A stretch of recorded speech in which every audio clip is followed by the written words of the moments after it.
문재인 대통령마저 잃을 수는 없습니다. 오늘 제목은 검사는 어디에 있는가? 검사의 위치와 이들이 좌천이 되고 이들이 사표를 냈다. 그게 어디 있었다가 어디로 좌천이 됐는가? 네. 그 사표를 냈다는 것은 무슨 의미인가? 검사는 도대체 어디서 살고 있었는가? 그들의 위치는 우리가 왜 그동안 알 수 없었던 위치인가? 이런 얘기들인 것 같습니다. 이제 거기에 대해서 우리 조금 간단한 제목 설명 좀 해주신 다음에 네. 이제 그다음에 그 전에 들어가기 전에요. 의원님 혹시 숙제하셨어요? 제가 숙제가 아니라 김 변호사님 숙제지. 제가 숙제하는 건가요? 여러분들 네네. 혹시 숙제하셨나요? 최강욱 변호사님이 한번 찾아보라고 하셨는데 네. 뭘 찾아보라는 하시는지 기억나시죠? 대한민국 검사 선서. 제가 한번 직접 이거 찾아봤는데요. 이 검사 선서에 관한 규정, 대통령령이 있더라고요. 그래가지고 이게 어떻게 되어 있는가 봤더니 이게 두 부를 작성하게 되어 있는데 단순하게 그냥 선서만 하는 게 아니라 서명까지 하고 네. 하나는 검사가 보관을 하게끔 되어 있고 하나는 검사 인사 규정 파일에 첨부를 해가지고 계속 따라다닌다고 그럼 그러더라고요. 모든 검사가 다 이 선서를 해서 그렇게 두 부씩 하는 거예요? 이명박 때부터. 똑같은 내용으로? 네. 그래가지고 제가 한번 이거를 지금 읽어드리려고 하는데요. 제가 한번 읽어보겠습니다. 길지 않은데 천천히 네, 굉장한 내용이 있다고 그러던데요. 네, 한번 읽어보겠습니다. 대한민국 검사 선서. 나는 이 순간 국가와 국민의 부름을 받고 영광스러운 대한민국 검사의 직에 나섭니다. 공익의 대표자로서 정의의 인권을 바로 세우고 범죄로부터 내 이웃과 공동체를 지키라는 막중한 사명을 부여받은 것입니다. 나는 불의의 어둠을 걷어내는 용기 있는 검사, 힘없고 소외된 사람들을 돌보는 따뜻한 검사, 오로지 진실만을 따라가는 공평한 검사, 스스로에게 더 엄격한 바른 검사로서 처음부터 끝까지 혼신의 힘을 다해 국민을 섬기고 국가에 봉사할 것을 나의 명예를 걸고 굳게 다짐합니다. 네, 이게 검사 선서입니다. 어떠세요? 들어보시면. 이게 나의 명예를 걸고 굳게 다짐한다고 하면서 저런 얘기들을 하는데 제가 지난 시간에 말씀드린 것처럼 세상에 좋은 말은 다 들어있습니다, 진짜로. 그리고 이대로만 되면은 정말 우리나라에 검사가 꼭 필요한 존재고 검찰개혁이건 뭐건 할 필요가 없습니다. 열심히 하면 되니까. 근데 지금까지 한 걸 보면은 불의의 어둠을 걷어내는 용기 있는 검사. 이런 사람들이 자기들이 생각해도 별로 없었던 것 같아요. 그게 어떤 게에서 드러나냐면요. 그 어떤 조직이든지 그 조직의 표상으로 이렇게 내세우는 분들이 있습니다. 우리가 독립운동의 상징으로 예를 들면 유관순 열사, 또 안중근 의사 이런 분들을 얘기하듯이 조직도 그 조직에 귀감이 되고 그 조직에서 잘하는 사람들이 본받고 싶어하는 사람들이 있는데 법원은 그런 분들이 좀 있어요. 법원은 김병로 대법원장을 대표적으로 많이 얘기하고요.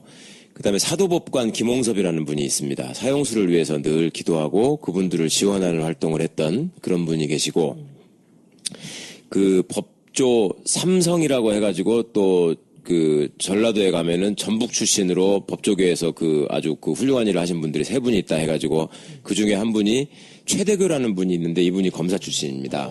그런데 예전에 이분이 어떻게 해서 그렇게 삼성에 포함되게 됐냐면 그렇게까지 성스러운 일까지 하신 건 아닌데 이승만 대통령 시절에 이명신이라는 분이 있어요. 중앙대 설립하신 분. 네. 이명신 선생이 여자분인데 이승만 대통령이 되게 이뻐했다 그러잖아요. 그분을 수양딸이었다는 설도 있고 애인이었다는 설도 있고 여러 가지 설이 많았는데 함부로 하시면 안 됩니다. 설이니까요. 그런데 이명신 씨가 상공부 장관으로 당시에 재직을 하고 계셨는데 무슨 비리가 있어가지고 감사원 감사에 다 걸린 겁니다. 그래서 감사원에서 고발을 했어요, 검찰에다가. 그러니까 당시에 이승만 대통령 독재라면은 둘째가라면 서러워할 이승만 대통령이 자기가 가장 아끼는 사람에 대한 수사를 진행하니까 하지 말라 그랬어요. 그때 서울지검장이었어요. 근데 최덕규 씨가 기어이 그 말을 안 듣고 기소를 했습니다. 기소를 해가지고 결국 잘렸거든요, 검찰에서. 그때도. 네. 그리고 나중에 이제 4.19 혁명이 있고 나서 다시 이분이 검찰에 복귀를 합니다. 복귀를 해서 부정선거 책임자 이런 사람들을 이제 다 기소하죠. 예. 그런 일들을 했고요. 그래서 검찰에서 유일하게 그나마 내세울 수 있는 분이 이분이라고 하면서 있었는데 정작 지금 검찰에서 또 검찰 역사관 이런 데 가보면은 법원이 2명 있으니까 우리도 1명만 있으면 안 된다고 생각했는데 한 분을 더 넣었어요. 그분이 누군지 아세요? 김기춘? 이준 열사. 아, 진짜? 헤이그 만국. 그분이 검사셨어요? 그러니까 황당하시지 않아요? 네. 아니 이준 열사가 계실 때는 대한민국이 아니었잖아 그때는. 응? 대한제국 검사였다는 거예요. 검찰의 주장에 의하면. 이것도 한번 찾아보십시오. 근데 이제 이준 열사가 검사로 잠깐 있었는데 그때 고종황제가 총애하는 무슨 그 왕족인가 뭐 권신인가 누가 있었는데 그 사람을 처벌하지 말라 그랬는데 또 끝까지 가서 처벌을 했대요. 그래서 또 잘렸대요. 이준 열사도. 역사는 반복되고. 네. 이준 열사를 또 거기서 이제 갖다 넣어가지고 그래서 검찰이 표상으로 삼는 두 분을 기린다는 의미로 최대교 검사상, 이준 검사상을 제정을 합니다. 제정을 해가지고 그런 훌륭한 업적을 남긴 불의의 어둠을 걷어내는 용기 있는 검사들에게 상을 주겠다라고 대대적으로 발표를 했었어요. 네. 그 뒤로 그 상을 받았다는 사람을 본 적이 없어요. 그때 그거 얘기할 때만 해도 1년에 매번 뽑아가지고 시상할 것처럼 했었거든요. 근데 그 불의의 어둠을 걷어내는 용기 있는 검사의 대표적인 게 지금 권력자의 측근들을 권력자의 압력에 굴하지 않고 결국 처벌을 해서 정의를 세우고자 노력했던 사람이잖아요. 그런 사람이 없는 거예요. 왜냐하면 그렇게 되면 다 날아가니까 네.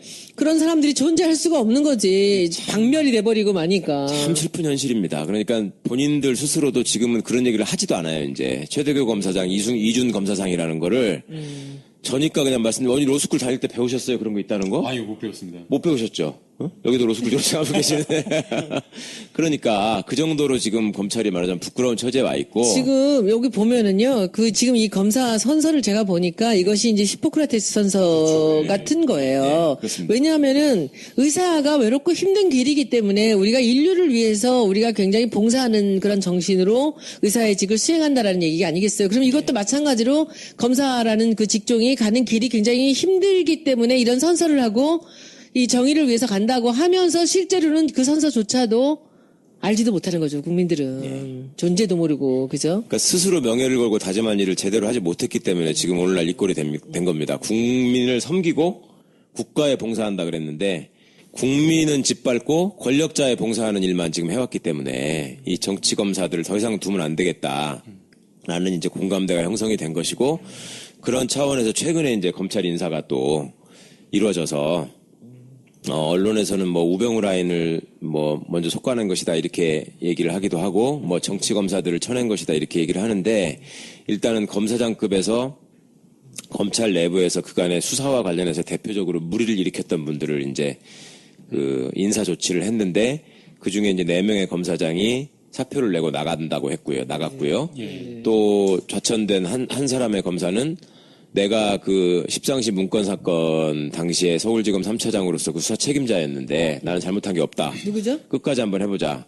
유상범 검사장이라고요. 이번에 창원지검장을 하다가 광주고검 차장검사로 갔습니다. 이 사람이구나. 네. 그 변호사님 여기 잠깐 저희들이 좀 이해를 못하는 게 있어서 이번에 뭐 법무부 검찰 인사가 있었는데 좌천성 인사라 그러잖아요. 네. 그래가지고 법무연수원으로 갔다 그러니까 이게 좌천이다. 네. 그다음에 고검 차장으로 가니까 이것도 좌천이다 그러는데 이 부분에 대해서 조금 설명이 필요할 것 같아요. 설명해드리겠습니다. 거기로 가면 도대체 뭐가 이렇게 좌천인지. 제목을 검사는 어디에 있는가라고 붙였는데 어떻게 보면 황당한 얘기입니다. 검사는 검찰청에 있는 거죠. 네. 검찰청에 있어야죠.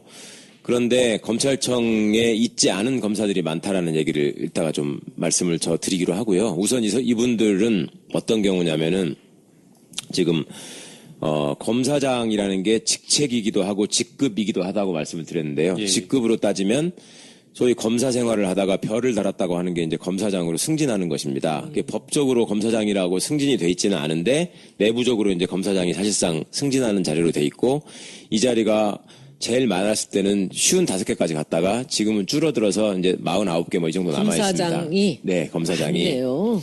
엄청 많은 거죠. 네. 그 검사장이 왜 엄청 많다고 그러냐면은 검사나 판사들의 직급을 그 첫 시간에도 저희가 잠깐 말씀드렸던 것 같은데 3급으로 시작한다라고 말을 합니다.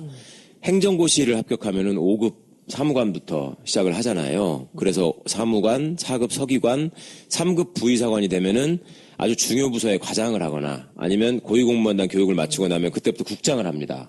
그러려면 행정고시 합격한 사람들도 공무원 생활 한 20년 해야지 3급이 되거든요. 그런데 검사는 시작부터 3급이다. 이렇게 돼 있다고 말씀을 드렸습니다. 좀 부당한 것 같아요. 네. 이게 이유가 이제 첫째는 사법연수원이 있었던 시절에 이제는 없어지고 있습니다만은 사법연수원 1년차가 5급 사무관 대우를 받고요. 2년차 때 4급 서기관 대우를 받습니다. 그리고 임관을 하면 3급이다 이제 이렇게 얘기를 하는데 공무원 3급에 비하면은 봉급은 당연히 그렇게 많은 건 아니고요. 그 다음에 따라 붙는 어떤 예우나 이런 것들도 그렇게 많은 건 아닌데 어쨌거나 기본급이 비슷하고요. 그 다음에 평검사가 3급이라고 하다 보니 부장검사는 또 1급으로 치는 겁니다. 부장검사를 1급으로 하고 검사장이 되면 차관급이 되는데 그 차관급이 된다라는 건 외견상 드러나는 거는 기사 딸린 관용차가 지급이 됩니다. 그래서 이제 그 관용차로 출퇴근을 하는 사람이 그건 되는 몇 것인데 명이에요? 그게 50 몇 명이 됩니다. 차관급 네. 말도 못. 그러니까 아우 세상에 다른 부서에 정말 말이 안 많이 나오네. 네. 그러니까 문화재청 같은 데가 되게 중요한 청장이 차관급이에요. 딱 한 명 있단 말이에요. 예. 딱 한 명. 국세청이 굉장한 엄청난 권력기관이라고 자리죠. 생각하고 네. 있죠. 네. 거기도 한 거기도 명이고. 딱 한 명입니다. 차관급. 차관급이. 네. 세상에. 근데 검찰은 검찰청인데도 불구하고 청장은 장관급이고 그 밑에 대검 차장부터 시작해서 각급 고검장, 각급 지검장들이 전부 다 검사장이고 속 좋은 자리는 다 차지하고 있었군요. 어디에 있나 심지어 했더니. 고검의 차장들도 검사장이고 그것도 차관급이고요. 세상에. 고검의 일부 부장도 차관급이고요. 세상에. 그 다음에 그 경찰 같으면 예를 들어서 경찰은 그 큰 무궁화 2개가 이제 치안감인데 지방 경찰청장을 하려면 큰 무궁화가 2개가 돼야 되는데 제주 같은 데는 작다 그래서 하나만 달 사람을 시키거든요. 경무관. 네. 네. 근데 검찰은 어디가 됐든 무조건 다 검사장입니다. 왜 이렇게 많은 이유가 일개 외청에 무슨 차관급이 50명이 넘느냐. 또 안타깝게도 우리가 참여정부 때 그 숫자를 제일 많이 늘려줬습니다. 또. 그러니까 이거는 참 아이러니인데 그렇게 하는 이유가 뭐냐면 이게 이제 관료사법하고도 직결이 되는 문제라서 말씀을 드립니다. 법원 소속의 판사들은 사법부를 구성하는 구성원들이잖아요. 예. 그리고 검사들은 첫 시간도 말씀드렸지만 행정부 소속의 공무원들이란 말입니다. 그러니까 애초에 구성되어 있는 조직 자체가 달라요. 그래서 입법부를 구성하는 국회의원분들은 국회의원 300명이 되지만 국민들에 의해서 다 선출됐기 때문에 다 장관급 예우를 받습니다. 그런데 행정부로 가면은 장관들이 있고 장관이라는 이름이 붙어 있지 않지만 장관급 예우를 받는 분들이 또 많이 있습니다. 그 장관급들이 이제 각 무슨 공정거래위원회 위원장 같은 분들도 있고 그다음에 뭐 어디 감사원 사무총장 같은 감사위원 같은 분들도 있고 뭐 그런 자리들이 있는데 지금 검찰청은 법무부 장관 밑에 있는 외청임에도 불구하고 그 외청 안에 있는 사람들이 다 차관급이다. 50명이 넘는다. 이것을 어떤 논리로 관철을 시켰냐면 우리가 똑같이 고시에 합격해서 사법연수원을 다니고 검사 판사로 임관을 합니다. 네. 그런데 판사로 가는 사람들은 거기서 이제 거기도 소위 기사가 지급되는 관용차가 나오는 직급 이 고등법원 부장판사부터거든요.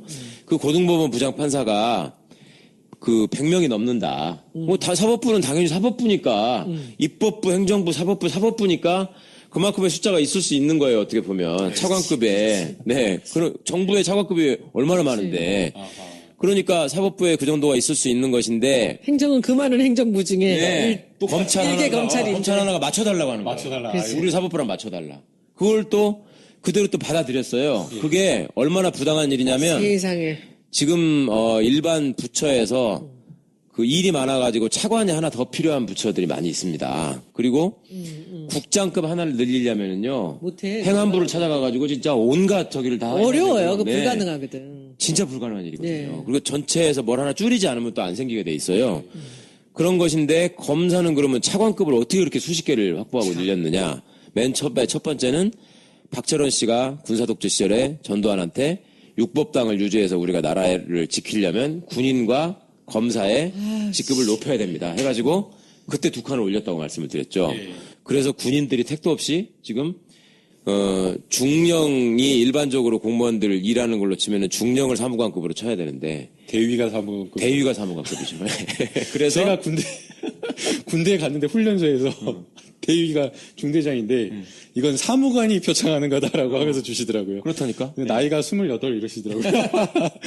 그래서 실제로 예전에 그 육군사관학교를 나와서 대위까지 단 사람들을 그대로 행정공무원으로 그 중간에 전역을 하면 10년 하고 나오면 행정공무원으로 임용을 하면서 사무관을 시켰다고요. 그래서 그거를 6477학번들, 그러니까 저 박지만 씨 동기들까지 그게 있었는데요. 그거를 유신사무관이라고 공직사회에서는 통상 불렀습니다. 그 유신사무관들이 지금도 일부 남아있어요. 거의 다 이제 다 하고 나가셨는데, 차관, 차관부 이런 것까지 다 하고 나가셨는데, 어쨌거나 하여튼, 그렇게 지금 맞춰가지고 다 군인하고 검사의 직급을 높여놓고, 또 그걸 두 축으로 해서 그 정통성이 없는 권력을 지탱하는 힘으로 삼았다. 그 말씀을 드렸었고요.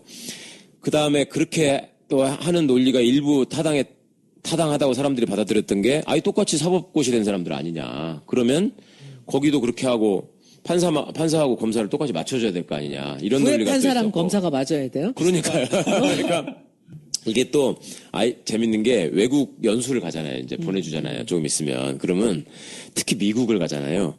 미국은 판사하고 검사가 정말 많이 차이 나거든요. 그래요. 판사는 종신직이고 기본적으로. 그 다음에 40이 넘어야지만 아주 훌륭한 경력을 쌓은 사람 중에서 임명을 하고요. 그리고 판사는 다 단독 판사로서 자기 법정을 가지고 있는 정말 독립된 법원의 역할을 하고 있고, 검사는 우리나라 검사가 세계에서 제일 막강하다고 말씀을 드렸고, 영어로 검사가 프라시큐터잖아요. 프라시큐트가 기소한다는 뜻이고 동사고, 기소를 하는 사람, 재판하는 사람, 이게 프라시큐터거든요. 우리나라 검찰도 영어 명칭이 프라시큐터스 오피스입니다. 그러니까 프라시큐터라는 이름 자체로도 애초에 검사는 수사를 하면 안 되는 거예요. 근데 우리나라 검사는 그런 수사권을 막강하게 기형적으로 갖고 있다 보니 미국에 유학을 가면 집을 얻고 뭐 이럴 때 한국에서 왔다, 연수 받으러 왔다, 여기 비지팅 스칼라다 이러면은 너 뭐 하던 사람이냐? 그럼 판사라 그러면 거기 동네 사람들이 막 그러냐? 예.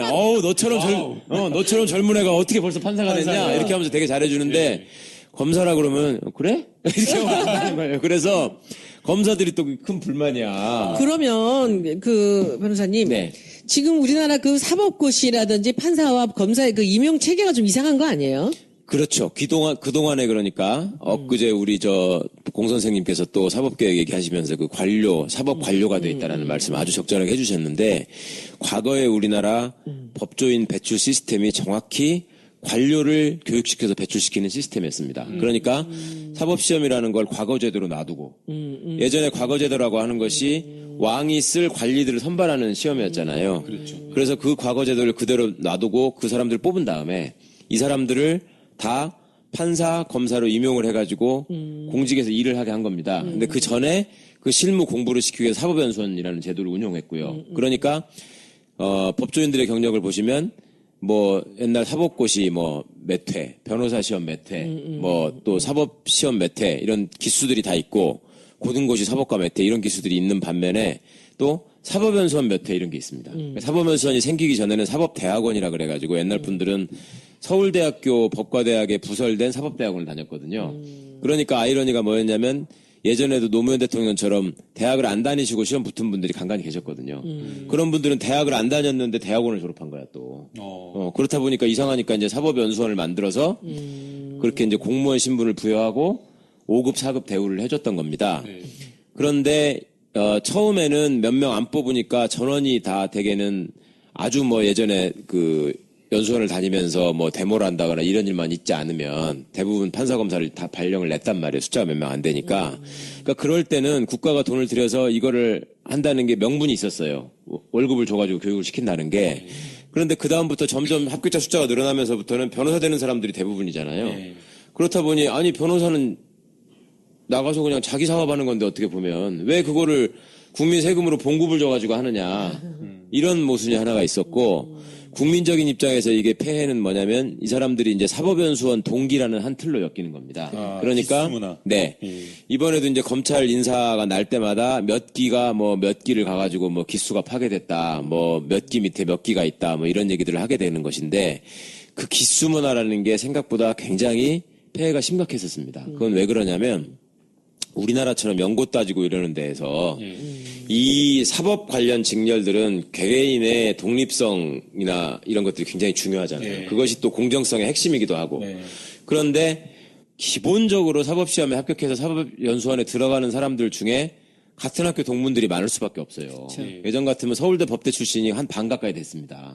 그 다음에 법대 아닌 서울대 졸업생들까지 하면 한 3분의 2가 됐어요.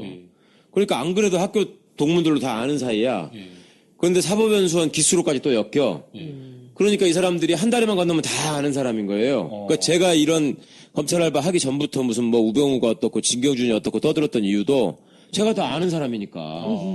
당연히 가까이서 알 수밖에 없는 사람인 거예요. 그러니까 이게 이거 영업하고 연결이 되면은 너무 편하죠. 그냥 전화해서 형 이거 내 사건이야.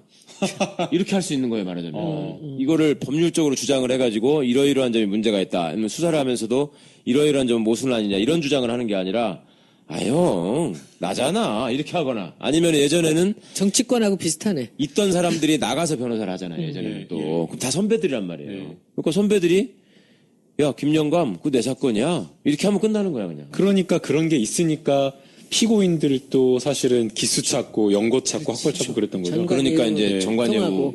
정관예우라는 게 없어질 수가 없는 것이고 그게 굉장히 뿌리가 근데 깊은 한편으로 보면 아까 설명에 쭉 말씀하셨지만은 이 같이 사법고시를 보고 네. 그리고 같이 연수원을 마친 판사와 검사이기 때문에 네.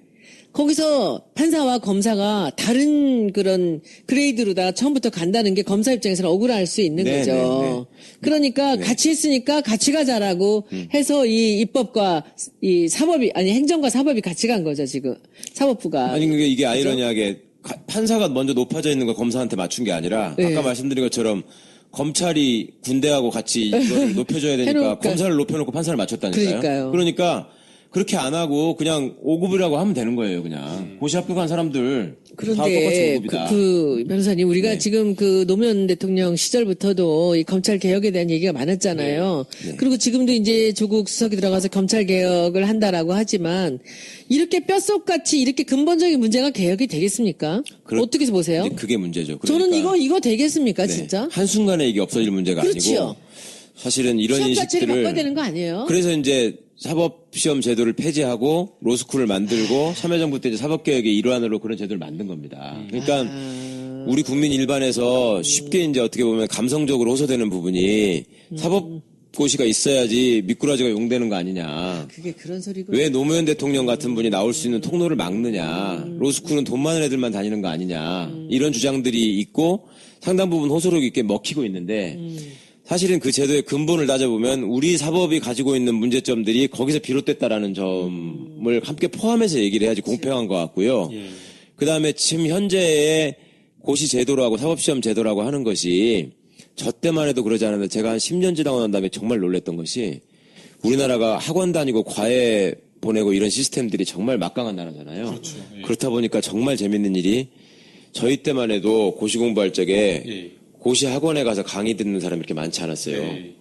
그런데 그 다음부터는 그게 거의 일반화가 되더니 그 다음에는 고시원에 종합반이 생겼어요. 종합반. 사법시험 대비 종합반이 생기더니 더 기가 막힌 건 사법연수원 성적이 이제 임관하는데 중요하니까 사법연수원 들어가기 전에 사법연수원 예비반이 생겨가지고 또 있다, 네, 제가 그것도 있다며. 사법 시험을 합격하고 또 합격하고 또 학원을 다녀. 와. 사법연수원 다니기 전에. 예, 엄청난데요. 그래가지고 거기를 사법연수원 교재들을 갖다가 사법연수생들이 와서 강의를 하는 거예요.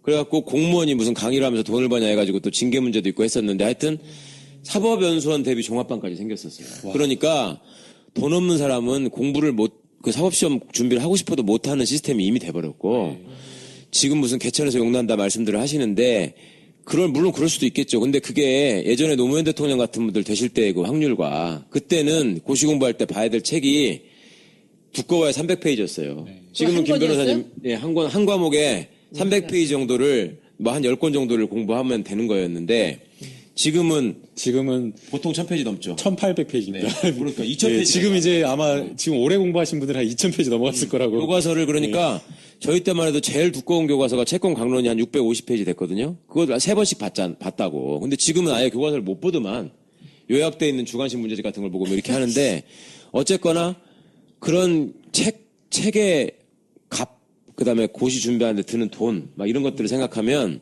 지금 로스쿨은 또 상당 부분 장학금들을 많이 줘가지고 한 40%가 장학생이에요. 그리고 소외계층 전형 농어촌 전형 무슨 탈북자 전형 이런 것들이 많이 있어요. 그러니까 지금 로스쿨 제도가 굉장히 어려운 사람들한테 불리한 제도라고 생각하시는 것도 그것도 속단입니다. 그러니까 예전 같으면 지금 탈북하신 분들이 여기서 사법시험 돼가지고 변호사들 될 수 있는 가능성이 있나요? 없다고 봐야 되잖아요. 근데 지금은 배출된단 말입니다. 그러면 그 변호사님은 로스쿨 제도가 더 사법개혁의, 아니, 예, 검찰개혁의 방법이, 예, 한 사법 방법이라고. 개혁을 하기 위해서는 저는 네. 반드시 필요했던 제도라고 생각합니다. 그리고 또 하나 연결지어서 말씀드릴 건 뭐냐면 이게 관료사법이 되다 보니 소년등과를 하고 20대에 그치. 판사 검사가 되는 겁니다. 그치, 그 말이 안 돼. 그래서 제가 지난 시간에 말씀드린 것처럼 하늘 높은지 모르고 꼬마가 칼을 막 휘두르는 겁니다. 그러니까 무슨 일이 생기냐면 결혼도 안 해본 사람이 이혼 재판을 하는 겁니다. 앉아서. 그러면서 아니 그 결혼할 적에 서로 사랑한다고 뭐 평생 사랑하겠다고 해놓고 둘이 서로 이게 뭐 하는 짓이냐고 혼내는 거예요. 20대 중후반에. 20대 후반에 판사가 결혼도 안 해본 게 앉아가지고. 그럼 이 대목에서 잠깐 쉬어가는 거. 네. 저기 김남국 변호사님, 그럼 네. 로스쿨 졸업하고 판사와 검사가 되는 그 조건은 어떤 겁니까? 아, 네. 제가 이제 로스쿨 나왔으니까 좀 설명을 일기, 드릴 수 있어요. 로스쿨 일기. 예, 로스쿨. 예, 저하고 손수호 변호사님, 조대진 변호사님 다 로스쿨 일기인데요. 이제 검사 같은 경우에는 그 로스쿨 다닌 동안에 검찰 실무라는 과목이 있어요. 그래서 이제 검사 그 해당 지역에 이제 그 법무부에서 파견한 그 검사가 나와서 강의를 하고요. 그래서 이제 그 강의 검찰 실무라는 그 과목과 그 다음에 로스쿨 내에서의 성적 그리고 이제 로스쿨 졸업한 다음에 검찰 시험을 필기 시험을 따로 봐가지고 검찰을 뽑게 되어 있고요. 그 다음에 이제 판사 같은 경우에는 바로 이제 로스쿨 졸업한 다음에 즉시명 되진 않고 이제 로스쿨에 또 법원 실무라 그래가지고 판례라든가 이런 실무 과목이 해당 부장 판사님이 나와서 하는 그 과목 이 있고 그 과목 점수 플러스 로스쿨 학점 그 다음에 로스쿨을 졸업한 다음에 이제 필기 시험과 면접 시험을 또 따로 봐가지고 그 합격한 사람이 이제 로스쿨 로클럭이라는 이 법원에서 재판연구원. 예, 재판연구원이라고 하는 로클럭이라는 이 그 근무를 하게 되고요. 그 다음에 이제 또 근무 나와서 이제 뭐 법원에 가기도 하고 경찰청에 가기도 하고 시간이 필요하군요. 예, 여러 군데 해가지고 법조 경력을 이제 5년에서 10년까지 쌓은 사람들이 이제 판사로 지금 그렇다면 임용이 지금 되고 로스쿨 제도가 판사가 되기에 굉장히 관문을 좀 어렵게 만들어 놓은 거네요, 더. 예, 그거 왜 그렇게 하는 거냐면 참여정부 때 이제 이 소위 전관 예우의 폐해를 어떻게 없앨 것인가, 그다음에 끼리끼리 문화를 어떻게 타파할 것인가. 해치려고 막 했구나, 네, 이거를. 이거를 생각하다 보니 자 과거에는 서울대 법대를 나오고 시험을 합격하면 법조계의 3분의 2는 무조건 먹고 들어가는 거예요. 어떻게 보면 다 동문이야, 다 아는 사이예요. 그러니까 그런 데서 오는 부조리가 생길 수밖에 없어요. 사람인 이상. 그런데 로스쿨 제도를 만들면 전체 2,000명의 로스쿨 입학생 중에 서울대 로스쿨은 180명밖에 없잖아요. 네. 10분의 1도 안 되는 거죠. 그건 물론 그중에 학부를 서울대를 나온 사람들이 많을 수는 있는데 이 사람들이 연수원 기수라는 공통 기수로 엮이지 않는다. 네, 그런 게 일단 큰 개혁 과제 중 하나의 의미가 있었고 그다음에 아까 말씀드리다 만 것처럼 소년등과 해가지고 사회 경험도 없이 막강한 권한을 부여받아가지고 자기 혼자만의 세계에 갇혀가지고 그리고 주변에서 또 판사나 검사가 되면 슈퍼갑이 되기 때문에 이 사람한테 함부로 뭐를 잘못이라고 지적하는 사람이 많지가 않아요. 그 조직 안에서 젊은데도. 네, 조직 안에서 윗사람이 업무상으로 뭔가를 이렇게 얘기하면서 질책하는 경우는 있을 수 있지만 보통 사람들이 재판받으러 가가지고 판사가 모욕적인 얘기를 한다고 그래서 법정에서 아니 당신이 왜 나한테 그따위로 말하냐 이렇게 얘기할 수 있나요? 판사한테 밑보일까 봐 이렇게 못한단 못하죠. 말이에요. 네. 네. 변호사들도 심지어 그렇게 못하잖아. 그러니까 그런 것들이 계속 쌓이다 보면 자기도 모르게 지가 최고인지 안단 말이죠. 이렇게 해서 주변을 돌보지 못하고 정말 서민의 어려움을 생각하지 못하는 그냥 기계가 돼버리는 사람들이 의외로 많았기 때문에 이런 것들을 타파하려면 외국처럼 법조 경력이 어느 정도 쌓인 사람 중에서 최소한 10년 이상의 경력을 쌓인 사람 중에서 판사를 뽑아야 된다. 그다음에 검사도 3년 내지 5년의 경력이 있는 사람 중에서 뽑는 게 맞겠다. 이렇게 이제 제도를 만들었던 것인데 판사가 조금 더 이제 경력이 더 필요합니다. 왜냐하면 판사가 최종적으로 판단을 하기 때문에. 그렇죠. 네. 그리고 또 하나는 그렇게 해서 한번 판사가 되면 이제 변호사를 하지 않고 미국처럼 평생 판사를 해서 전관 예우의 폐해가 없도록 하자. 일본만 하더라도 우리 제도랑 비슷하는데 판사하다가 나와서 변호사하는 경우가 없거든요. 근데 이제 우리나라 같은 경우는 판사 때는 월급이 많지 않다. 변호사가 되면 벼랑간 떼돈을 벌지 않습니까? 네네.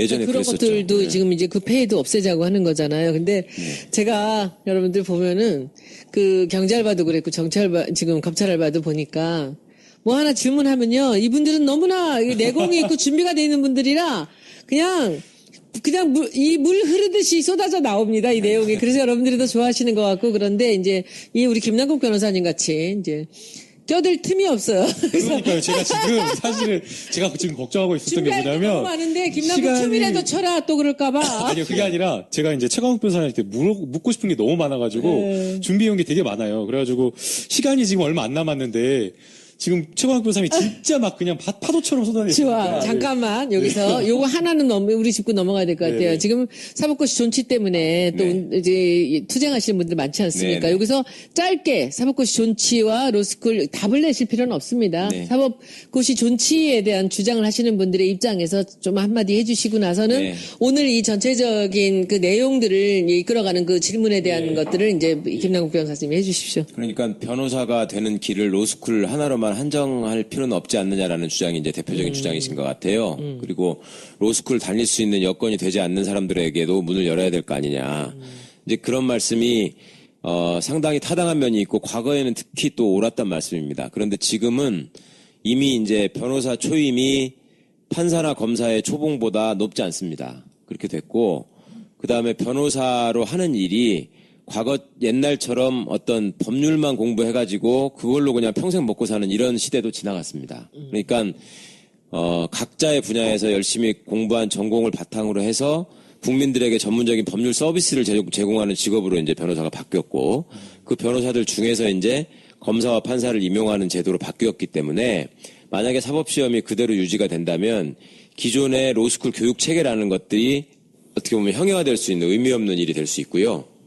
그리고 그런 제도를 설계하기 위해서 생각했던 여러 가지 또 장점들이 묻혀버릴 수 있는 그 우려가 있고, 그러니까 위험이 있고, 그러니까 사람들이 어떤 제도를 택할 때는 항상 장단점이 있게 마련입니다. 그러면 어느 게 더 장점이 많으냐를 생각해야 될 텐데, 일단 사법시험을 일부만 존치해가지고 일부만 뽑는다 했을 때, 그 시험의 합격 확률이 여전히 더 높지 않을 것이고, 그 다음에 그렇게 뽑히신 분들과 로스쿨을 통해서 배출된 분들과의 어떤 그 입직 경로나 교육의 형평성 문제나 이런 것들이 또 여전히 남을 것이고 문제들이. 그러니까 이게 국가에서 어떤 직역의 무슨 그 전문가들을 배출하는 통로가 항상 단일해야 되는 것이지. 그러니까 의대를 나온 사람들만 하지 말고 독학을 해가지고 의사고시를 보게 만들자.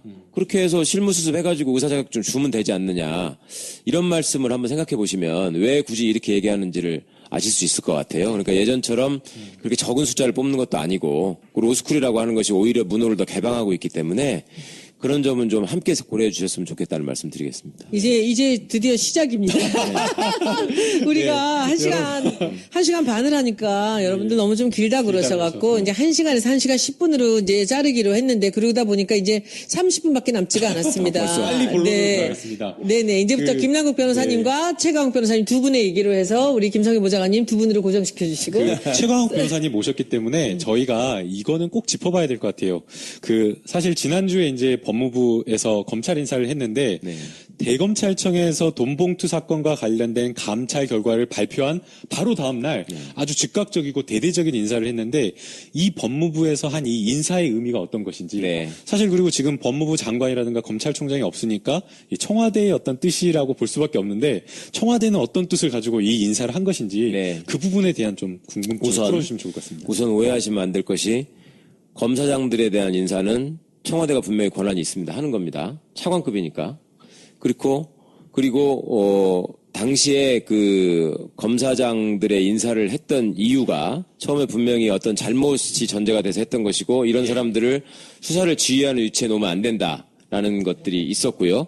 그 부분에 대한 그 주권자들의 어떤 그 바람이나 공감이 또 충분히 있었던 인사였고요. 그때 당시에 이제 기억하셔야 될 것이 윤석열 검사가 국정원 댓글 사건 수사에 수뇌부의 지시를 따르지 않았다는 이유로 좌천돼가지고 한직을 돌았었다. 이렇게 말들을 했었습니다. 그래서 고검 검사를 전전했다. 이렇게 기사가 나왔었거든요. 고검 검사를 전전했다. 그 다음에 이영렬 서울중앙지검장을 부산 고검 차장검사로 발령을 내고 그랬었죠. 그 다음에 안태근 검찰국장을 대구지검 차장검사로 발령을 낸 게 아마 시작이었을 겁니다. 두 분이 바뀌었는지 제가 그건 정확하지 않는데 하여튼 고검의 차장검사로 발령을 내니까 좌천이라 그랬거든요. 그리고 이번에도 이제 검사장급들을 법무연수원 연구위원으로 보내고 그다음에 고검의 차장으로 보내고 이렇게 하니까 또 좌천이라고 얘기를 했거든요.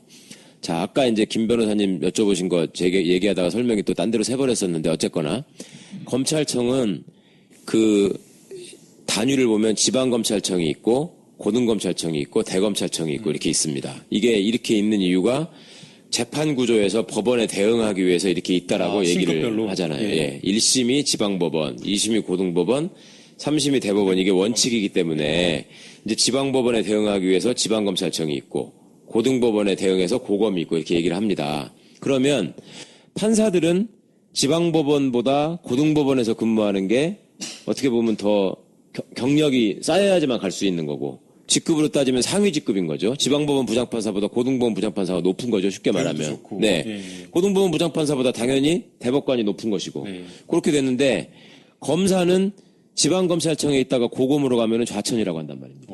이상하잖아요. 예. 왜 그럴까요? 그게 왜 그러냐면 수사를 하는 데는 지방검찰청만 있습니다. 수사는 지방검찰청만 하는 것이 원칙이고 그 다음에 더더욱이 기소는 수사를 종결해서 기소를 해야 되는 거잖아요. 예. 기소는 1심 사건의 기소를 당연히 해야 되기 때문에 지방검찰청만 기소를 하는 겁니다. 그러니까 그렇잖아요. 고등검찰청으로 간다는 말은 검사가 가지고 있는 이 권력이라고 하는 이 수사권이 수사권이 없는 거죠. 칼을 휘두를 수가 없으니까 좌천이라고 보는 네, 거죠. 수사권도 없고 예. 기소권도 없어지는 거죠. 고검에 가면. 그래서 수사권과 기소권을 가진 사람이 막강하다고 하는 겁니다. 그런데 지방검찰청에서만 기소를 한다는 게 무슨 말씀인지 다시 한번 설명을 드리면 이 형사 수사를 한 결과 이 사람이 죄가 있으니 재판을 해서 유죄 판결을 받게 해서 벌을 줘야 되겠다. 이게 이제 기소를 하는 과정이잖아요. 네. 그러면 당연히 1심 재판부터 시작을 해야 되기 때문에 지방법원에다가 기소를 해야 되는 거예요, 검사는. 네. 그렇죠? 그러면 이게 뭘 보시면 알 수 있냐면 이거 법률가들도 잘 헷갈리는 부분인데 예전에 대검 중수부가 있었다고요. 대검 중수부가 현대그룹에 관한 비리 수사를 했어. 그래가지고 과거에 정몽구 회장을 구속했단 말이에요. 그러면 정몽구 회장을 구속해서 기소를 했단 말입니다. 구속영장에도 검사 이름을 써야 되고 기소한 검사도 이름을 쓰잖아요. 그거 로스쿨 다닐 때 실무수업 시간에 배우잖아요. 공소장 보면은 여기 보내는 사람 발신을 검찰청 이름을 쓰고 받는 데를 법원으로 해가지고 보내잖아요. 공소장에 양쪽에 이렇게 써 있잖아요. 그러면 이 공소장에 다 지방검찰청으로 써 있잖아요. 그러면 대검 중수부에 수사한 거는 어떻게 해서 기소하는 거예요? 대검 중수부, 검사, 윤석열 이렇게 하고 이쪽은 서울중앙지방법원, 귀중 이렇게 해서 기소를 하나요? 공소장? 아니 그러지 못할 것 같은데요. 그죠? 예. 그러면 안 되겠죠. 예. 예. 그러니까 대검 중수부를 없앴어야 되는 겁니다. 그러니까 대검 중수부는 수사를 하지만 기소를 할 수 없는 기관이에요, 원칙적으로. 기소를 할 수 없으면 수사도 하면 안 되는 거예요. 그런데 그때는 기소할 때도 어떻게 하냐면 대검 중수부 소속의 검사야, 분명히. 지 신분증도 대검 중수부라고 돼 있어. 그런데 기소할 때 보면은 서울중앙지방검찰청 검사 윤석열 해가지고 기소를 합니다. 그럼 그게 어떻게 가능한 거죠? 심급을 맞춰야 되니까. 일종의 편법이죠. 아, 편법으로. 대검 소속인데 분명히. 그러니까 대검 소속으로 놓고 외부로 법원에서 공소장 쓸 때만 마치 중앙지방 네. 소속인 것처럼 지검 검사로 지검검사. 검사의 자격으로 기소를 하는 거죠. 그러니까 이런 문제가 있었고 그 다음에 또 이 지방검찰청 검사들이 그러니까 일선 수사를 다 하기 때문에 지방검찰청 수사를 제외한 나머지 검사들은 수사를 안 한단 말이에요. 그러니까 지금 우리나라의 검사가 2,000명이 좀 넘는데 그중에 수사를 하는 검사는 1,500명 정도밖에 안 됩니다. 나머지 500 몇십 명의 검사는 수사를 안 하는 거예요. 그럼 이 사람들은 뭘 하느냐? 이제 대표적인 한직이라고 하는 고등검찰청에서는 1차적으로 하는 일이 고등법원에서 진행되는 형사사건 재판에 들어가가지고 앉아서 재판 진행하는데 참여하는 거. 그거 항소심 재판 해보셨지만 고검 검사들은 검찰 의견 얘기하라고 그러면 항상 하는 얘기가 똑같잖아요. 한 문장. 항소를 항소를 기각했습니다. 한 문장 딱 한 문장 하시죠. 다 그 얘기만 하잖아. 모든 사건에 항소 얘기하죠. 그다음에- 항소 얘기 이렇게 하는 거. 재판부가 더 할 거 있으십니까? 그러면 없습니다. 그러니까 그거 한다고 세상에 그 사람들을 그 월급을 줘가면서 거기다가 앉혀놓고 있고 더 심각한 거는 고검의 차장들도 검사장이라는 거예요. 이거를 이제 앞으로 줄인다고 말은 하는데 검찰청 내에서 무슨 얘기들을 하냐면 지방검찰청 검사장은 이 사람은 직접 수사를 하는 부서들을 다 데리고 있기 때문에 막강한 권한이 있어요. 그렇잖아요. 고검장은 그런 권한이 없어요. 고검장은 하는 일이 고등법원 재판 수행하는 거하고 그다음에 1심에서 지방검찰청에서 결정한 사건에 대한 항고 사건, 검찰 항고 사건에 대해서 뭐 재기수사 명령을 하느냐 뭐 이런 거 정하잖아요. 검찰 항고해가지고 재기수사 명령 나오는 경우도 굉장히 드물죠. 네, 굉장히 드물고 대검에 있으면 그나마 대검에 있는 사람들은 그 스텝으로서의 어떤 기능을 하죠. 전체 검찰을 통괄하는 무슨 뭐 검찰 연구관도 있고 뭐 뭘 하면서 뭐 통계도 수집하고 보고서도 작성하고 이런 일들을 하는데 고검은 그마저도 없어요.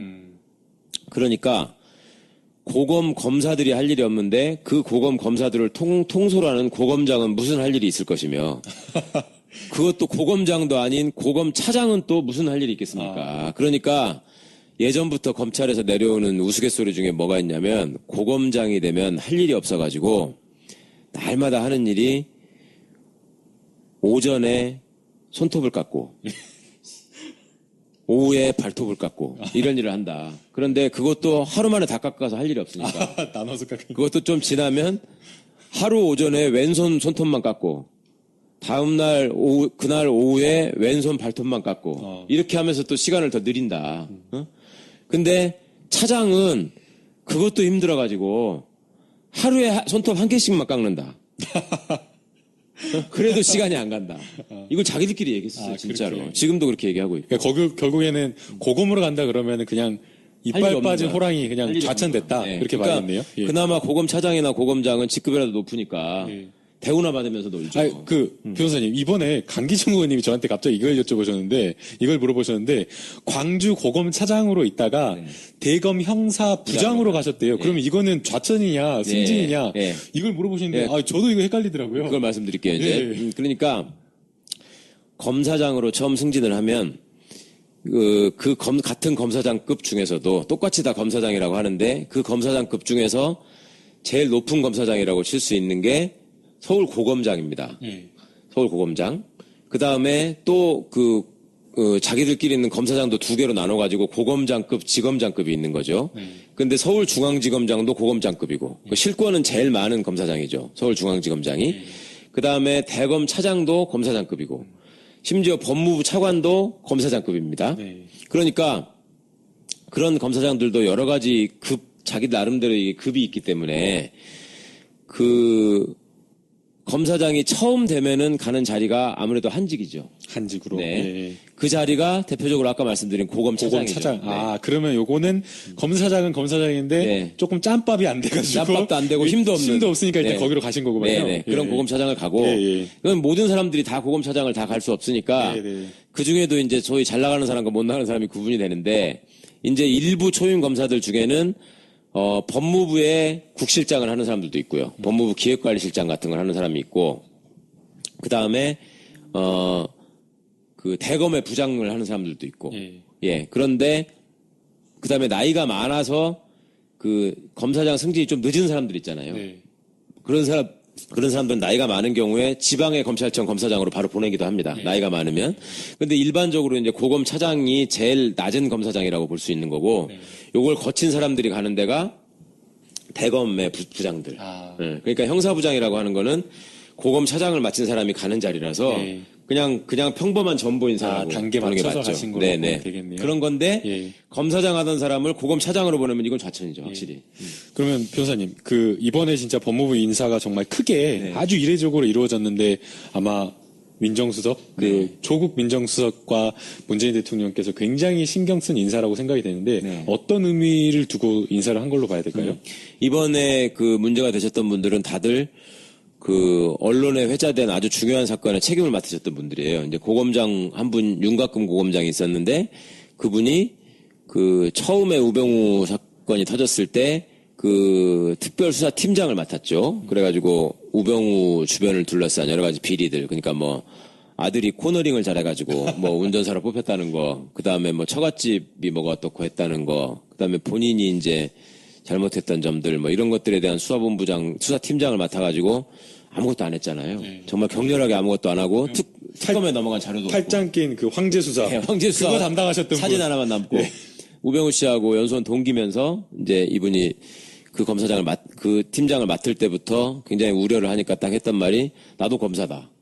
자존심과 명예를 지키겠다라고 얘기를 했는데 결국은 다 땅에다 쳐박아 버린 꼴이 됐는데 자, 그런 수사를 하셨던 윤곽근 검사장, 그 다음에 우리 김진모 검사장이 또 이번에 사표를 내셨는데 이분은 대검 기획조정부장으로 계시면서 세월호 수사에 부당하게 개입한, 그러니까 우병우 씨의 절친입니다. 둘이 대학 동기고 사법연수원도 동기인데 원래 그나마 업무 라인으로 그것 자체도 부적절하지만 청와대가 업무 라인으로 뭔가를 얘기를 하려면 대검 형사부장을 통해서 광주지검 수사팀에다가 얘기를 했어야 되는데 대검 형사부장이 수사팀의 의견을 받아가지고 좀 뻣뻣하게 나오니까 대검 기획조정부장이었던 김진모 검사장을 통해가지고 수사팀에다가 압력을 넣었었거든요.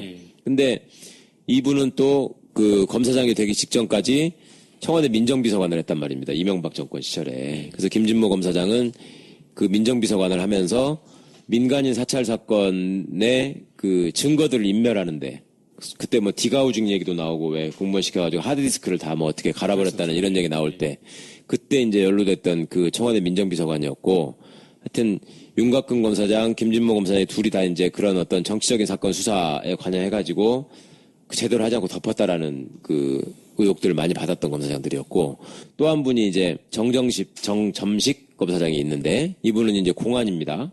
공안통인데 대검 공안부장이었는데 정점식 씨는 그 통합진보당 해산 사건의 이제 뭐 주역이기도 하거니와 대검 공안부장으로 있으면 전국의 선거사범들 수사를 총괄하거든요.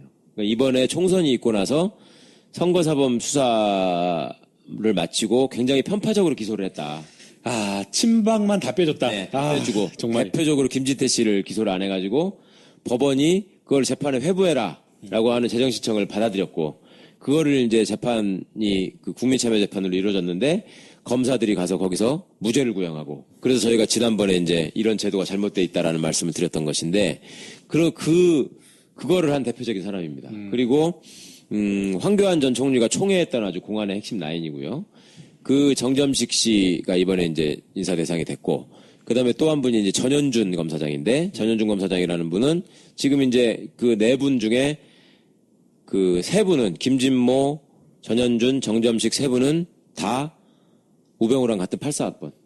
같은 동기네요. 84학번 동기들이고, 그 다음에 김진모, 윤곽근 두 분이 연수원 동기들이고, 그런 사람들이고, 전현준 검사장은 대표적으로 유명했던 게 PD수첩 사건. PD수첩 사건과 관련해서 뭐 광우병 관련 취재를 해서 PD수첩이 보도를 하니까 그걸 가지고 이제 뭐가 틀렸다 어쩌고 하면서 이제 뭐 기소를 한 해 만에 하던 상황에서 당시 담당 부장검사였던 임수빈 부장검사는 이거는 검사의 양심에 비춰서 또 법리에 비춰서 도저히 이거는 수사를 할 수 없는 일이고 해서도 안 된다. 임수빈 부장검사 같은 경우에는 개인적으로 이분이 영국에서 그 연수를 했어요. 해외 유학을 했어요. 그 영국에 있을 때 영국이 광우병이 제일 심각한 나라 중에 하나였잖아요. 그랬죠. 그걸 본 거야. 예. 그리고 영국의 공영방송이 그 문제를 어떻게 다뤘는지를 현장에서 보고 온 분이에요. 그런데 와서 보니까 MBC가 한 거는 과거 BBC가 한 거에 10분의 1도 안 된 거였는데 그걸 가지고 수사를 하고 기소를 하라고 하니까 도저히 이거 말이 안 된다. 이랬는데 임수빈 부장검사를 한테서 그 사건을 뺏어버리고 결국 임수빈 부장검사는 쫓아내고 그다음에 그 사건을 맡아가지고 제가 하겠습니다 해가지고 맡아서 했던 사람이 당시에 전현준 부장검사였습니다. 그리고 그런 사건이 있을 때는 이제 서울중앙지검의 수사팀하고 대검의 수사팀들이 모여가지고 서로 회의를 하거든요. 이게 이제 무죄가 나거나 이렇게 되면 검찰의 망신이 되기 때문에 나름대로 이제 그 레드팀이라고 하나요? 그걸 운용해가지고 이제 맞냐 안 맞냐 이런 토의를 하는데 그 자리에서도 궤변에 가까운 논리로 일관을 해가지고 후일담으로 그 자리에 참석했던 검사들이 야, 어떻게 검사가 저런 얘기를 할 수 있냐 할 정도로. 저 정도까지 이거 너무했다. 네, 네. 예. 그러니까 이명박 박근혜 정부 시절을 거치면서 정말 어이없는 기막힌 사건들이 많았는데 그런 사건들의 주역이었던 검사들 중에 최소한만을 지금 그러니까 국민들이 보시기에도 너무나 심했던 사람들 이런 사람들은 최소한 먼저 정리를 하고 해야지 예. 검찰 개혁이라는 것이 의미가 있어진다라는 것을 보여준 것입니다. 그런데도 반발하잖아요, 자기들은. 그러니까 네. 일반적으로 검사의 어떤 명예나 이런 것들을 지켜준다고 한다면 사실은 그냥 전보 조치하고 조금 조용히 뒤로 이렇게 네. 알아서 벗어라라는 그런 말을 해주면 되는데 그렇게 하지 않고 전보하면서 법무부에서 과거에 잘못된 사람들을 수사지휘 선상에서 배제하겠다라는 그 성명까지 냈다라고 하는 거는 변호사님께서 이제 아까 말씀하신 대로 이런 사건들 네. 명백하게 잘못됐다라고 지금 보고 있는 거네요. 그러니까 검찰 내부에서 일부 반발이 있을 것처럼 얘기하지만 큰 불만이 없잖아요. 그러니까 자기들이 보기에도 이건 너무한 사람들이었어요. 쟤들도 알아. 그러니까 그냥 마음속으로 아유 그래도 정기 인사 시즌에 자연스럽게 좌천시키거나 아웃시키지 않을까라고 기대를 했던 것 같아요. 근데 그런 시행착오를 이미 차별정부에서 한번 했었거든요. 그렇죠. 그러니까 그렇게 하니까 강금실 장관 시절에 그렇게 해서 이제 대충 이렇게 해서 해주니까 바로 막 무슨 전산망에다가 내부망에다가 이만큼씩 글을 써가지고 무슨 정권의 탄압을 받아가지고 자기가 관두는 것처럼 그렇게 얘기하고 바로 저 TK 지역 이런 데 찾아가가지고 총선에 출마해서 당선돼서 돌아오고 그러니까 이거를 국민들이 보시기에도 이제는 검찰의 어떤 실상이나 그동안에 검찰이 잘못했던 사건들을 많이 알고 계시니까 이제는 그런 것들을 드러낼 수 있는 단계가 온 거죠. 우리가 이제 알고 있으면은 그렇게 네. 못하는 거죠. 속보 떴어요. 네, 어떤 소품? 안경환 장관 후보 사퇴. 그러셨어요. 네, 아유. 근데 거기 밑에 또 다음번 속보로 조국도 같이 물러나라. 진짜 미치겠어요. 물러나라. 우리 야당들이 네. 책임지고 물러나라, 뭐 인사를 이따구로 하느냐라고 하는데 어떻게 생각하세요? 한 말씀. 두 분 다 제가 아주 그 가깝게 지내던. 아, 진짜요? 네, 예. 안 장관 후보도? 안경환 교수님은 저 2학년 때 지도 교수님이었고요, 심지어. 네.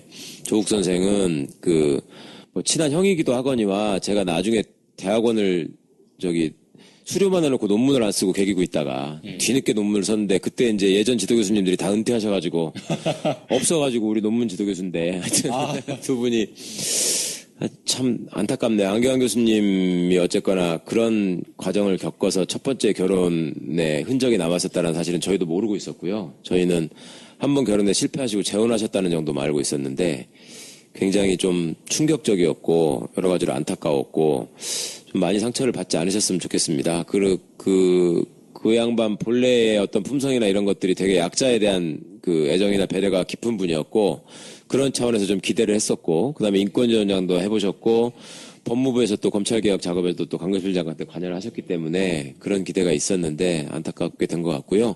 조국 수석도 민정수석이 이제 그런 부분에 대한 검증을 소홀히 한 측면이 있다면 뭐 내부적으로 그런 시행착오를 다시 안 하시려면 뭐 또 스스로 또 가다듬으셔야 되겠죠. 근데 뭐 조국 수석까지 물러나라 하는 거는 정치 공세인 것 같고 안경환 장관 뭐 일찍 결단하신 거는 뭐 새 정부 출범 또 앞으로 검찰개혁을 위해서도 그래도 좀 좋은 일이 아닌가 생각합니다. 예. 네. 그러면 이게 이 다음에 이제 다른 장관 후보들의 이제 행보에도 또 영향이 미치겠네요. 이게 그죠? 사실은 이제 첫 번째거든요. 예, 문재인 대통령이 법무부 장관 후보자를 지명하는 거를 고민하고 또 고민하셨다고 그래요. 그 이유가 이제 뭐 사법개혁도 있지만 사법개혁 중에서 또 검찰개혁을 해야겠다라는 그 의지 때문이었다고 하는데 뭐 여러 가지 이야기 나오지만 법무부 장관을 최강욱 변호사께서 1화 때 이야기하신 법무부 문민화를 위해서 검찰이나 법조인 출신을 하고 싶지 않다라는 그게 하나 있었다 그러더라고요. 그 다음에 이제 검찰 출신이 아닌 외적인 부분에서, 그러니까 의원이라든가 법조인이라든가 이런 외부에 있는 사람을 또 찾고자 했고, 그 다음에 이제 또 세 번째로는 그래도 사법개혁에 대한 이해를 하는 사람들을 찾기 위해서 이렇게 하다 보니까 이제 안경환 교수님이 됐는데 안타깝게도 이제 어떻게 보면 너무나 네. 과거의 일을 제가 보기엔 아들한테까지 이렇게 영향이 미치는 거 이런 걸 보면서 아마 본인들이 가장 괴로워하시는 것 같아요. 오늘 우병우도 그렇게 얘기하잖아요. 네. 자기 뭐 애들 통장까지도 뭐 한다. 근데 통장이 문제가 아니라 이 모든 인사 검증을 받는 사람들이 제일 괴로워하는 게 자식의 문제에서 그렇더라고요. 근데 제가 질문 있어요. 최 변호사님. 예. 결혼은 한 번만 하셨나요? 저요? 네. 예. 논문은 뭐 제대로 쓰셨나요? 예. 심지어 제가 연애도 한 번만 했는데요. 저 이 질문하신 이유 알 것 같아요. 집은 뭐 지방에 사시니까 네. 저건 뭐지? 위장 전입도 뭐 별로 없으시겠죠? 네, 저는 학원 없는 데 가느라고 일부러 시골로 갔어요. 하여튼 너무 좀 가슴이 아프네요. 첫 번째로 이렇게 낙마를 하시니까. 이건 뭐 저기도 못 갔잖아요. 검증도 그렇죠. 못 받은 네, 청문회도 상태로 못 이 받았으니까. 언론에서 그냥 완전히 마녀사냥이 되니까 물론 뭐 본인한테 문제가 없다라고 얘기를 할 수는 없죠. 그리고 여론은요 항상 여자 문제나 이성 문제에 굉장히 민감합니다. 특히 우리 당의 여성 의원들 사이에서도 너무 많은 얘기들이 좀 있었습니다. 그러니까 저쪽에서 뭐 왜 민주당 여성 의원들은 뭐 왜 아무 얘기도 안 하느냐라고 하지만 이제 안에서 내부에서 많은 얘기가 있었는데 우리는 지금 같은 상황에서는 지켜봐야 되는 거죠. 대통령이 워낙 잘하고 계시니까 지켜보는 중이었는데 하여튼 지금 이런 소식 들으니까 참 안타깝네요. 그리고 웬 뭐 뜬금없이 조국 수석한테 저렇게 하는지. 그러니까 항상 그렇습니다. 지난번에 뭐 표창원 의원 그 그리는 그 전 시장을 대여했을 때도 지금 옛날 새누리당 의원들이 들고 나왔던 그 피켓에 써있던 게 문재인 물러나라였어요. 네. 항상 자기들이 제일 미워하는 사람, 네. 자기들한테 가장 걸림돌이 되는 사람들이 그렇죠. 네. 물러나라고 하는데 지금 조국 교수를 아니, 찍은 거죠. 근데 뭐 제가 그 안경환 그 후보자의 교수님을 절대 두둔하고자 하는 건 아니에요. 그런데 이것은 반드시 문제 제기를 좀 할 필요가 있는 게 이 판결문이 공개가 됐어요. 네. 안경환 후보자의. 그런데 이게 이 판결문이 뭐 범죄 형사 판결이나 이런 것이 아니라 민사 재판, 가사 재판이었거든요. 그런데 이제 형사 소송이나 뭐 형사 수사를 받았다라고 하면 범죄 기록이나 이런 것들을 누가 이제 제출하거나 할 때 요구를 해서 의원들한테 제출했을 텐데 민사 재판은 그런 게 없는데도 불구하고 누군가 도대체 어디서 이 판결문을 찾아가지고 이렇게 제보를 한 것인가? 저는 그것도 조금 따져볼 필요가 있다고 생각이 돼요.